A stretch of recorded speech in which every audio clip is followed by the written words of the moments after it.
tag teaming with a team message, insisting they haven't just made worse the problem they're trying to solve. Pressure off families whilst not putting pressure on inflation. We don't expect to be adding to these inflationary pressures. The opposition and some economists claiming the cost of living relief may force Reserve Bank Governor Philip Lowe to lift interest rates again. This is a budget that gives with one hand to some and takes from so many others with higher inflation and higher taxes. Well, I don't agree with Angus Taylor. You won't be surprised with that. I don't listen to him or take advice from him very often at all. The government is seeking advice on how to arrest the runaway cost of the National Disability Insurance Scheme.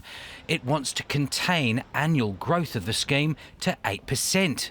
And buried deep in the budget papers, an expectation of a $15 billion trim to NDIS spending over the next 4 years alone, plus another $59 billion over the following 7 years, a whopping $74 billion in savings over a decade. Whenever they mention NDIS, whenever they mention, reining in spending, that does create a lot of fear for the community, and the government needs to be really careful around, the language that they use. Disabled people across Australia are seeing this cut as a stab in the back. This scheme was never designed for every Australian with a disability, but for the most severely and profoundly impaired. Are we to deduce from this the federal government intends tightening eligibility for the NDIS? I think there's broad recognition that changes need to be made in the NDIS. It's clear that some very big changes are coming to the NDIS, presumably to eligibility, given the target savings are so enormous.